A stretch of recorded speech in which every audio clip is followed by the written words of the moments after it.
ছেড়ে গিয়েছিল, বউ বাচ্চা নেওয়ার সময় তাই নয়। দুর্নীতিবাজ এই সিভিল সার্জনকে আমরা সাক্ষাৎ দেখতে চাই না। উচ্চ পর্যায়ে তদন্ত হয়েছে এবং সেই তদন্তে আমি সম্পূর্ণ নির্দোষ প্রমাণিত হয়েছি।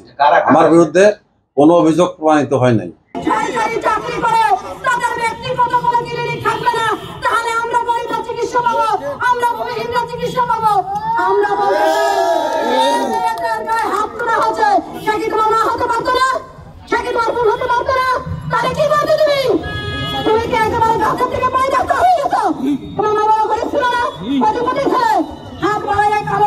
বন্ধ করো, সঠিক চিকিৎসা দেওয়ার চেষ্টা করো। জেলা প্রশাসন সরকারকে বলবো প্রতিটা ডাক্তারের প্রতি কঠিন কঠিন আইন করুন, যাতে জনগণের ভালো রিক্সা এই দরিদ্রতা সদর থেকে ফিরে গেল ক্লিনিকে না ঢুকতে হয়। জেলায় বলে এটা পরীক্ষা করো, ওইটা পরীক্ষা করো, কিসের জন্য বলেন, কি কারণে বলেন? আপনাদের সরব কাজে যায়নি, পাসপাতি যায়নি, ওখানে সাধারণ মেডিকেলে কোনো নাই, কিছু নাই, কিছু নাই। স্বাস্থ্য শ্রমিকদের উপরে নির্যাতন, অনিয়ম, দুর্নীতিবাজ এই সিভিল সার্জনকে আমরা সাক্ষাৎ দেখতে চাই না। তিনি একজন আমেরিকি দোষক, টাকা দোষক। এই আমেরিকান দোষক থেকে আমরা সাক্ষাৎ ফাঁসি মুক্ত হতে চাই। আমরা আজকের এই আসিফ দপ্তরে দাঁড়িয়ে আছি। এই আসিফ দপ্তর থেকে আমি গণ আন্দোলন গড়ে তুলবো, যাতে এই সাক্ষাৎ সিভিল সার্জন চাকরিকে বিচ্যুত করে, তার চাকরি থেকে বরখাস্ত করে হাসপাতালের সাথে যুক্ত সিভিল সার্জনের অন্য ডাক্তারদের কষাইতে পরিণত হয়েছে। তারই প্রতিবাদ করে একজন তরুণ তরুণী মা বোনেরা, সাংবাদিক কর্মীরা দাঁড়িয়েছে। আমরা এখানে রোগীদের সেবা করে আমাদের পেট চলে।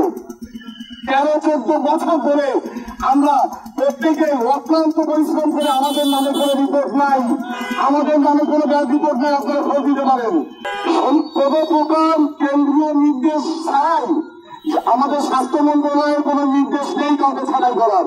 তিনি নিজের ইচ্ছা অনুযায়ী কিছু টাকা পাওয়ার অভিপ্রায়ে আমাদেরকে বের করে দিতে চায়। আমরা এই সাতক্ষীরায় বেড়ে উঠেছি, আমাদের নারী পুতা এই সাতক্ষীরায়। আপনি আমাদের বের করে দিতে চান কেন? আপনি যাকে বের করে দিচ্ছেন তাকে ফোন নাম্বার দিচ্ছেন আর বলছেন আমার কাছে ফোন দিও কেন? কোন অভিপ্রায় আমরা বুঝি না। ডিসি সাতক্ষীরা ছেড়ে গিয়েছিল, বউ বাচ্চা নেওয়ার সময় তাই নয়। অনেক সংগ্রহ ছেড়েছে, পরিবারের সময় পাই নাই, গাড়িতে ওঠার সময় পাই নাই, সরকারি গাড়ি নেওয়ার সময় পাই নাই।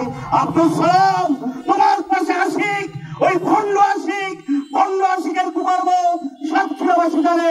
তুমি তার আস্থা নিয়ে, তার ভালোবাসা নিয়ে আউটসোর্সিংয়ের বেকার কর্মচারীদেরকে, আমার যুবক ভাইদেরকে, হাজার হাজার যুবক ভাই তাদের সাথে প্রতারণা করেছে।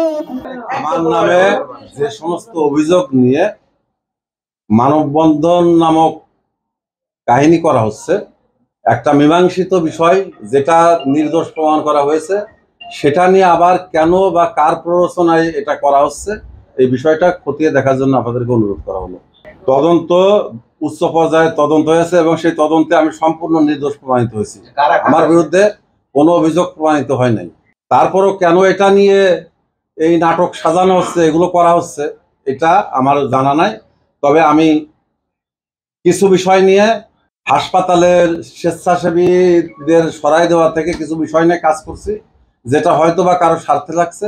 আমার ধারণা তারাই এই ধরনের কাজ করে।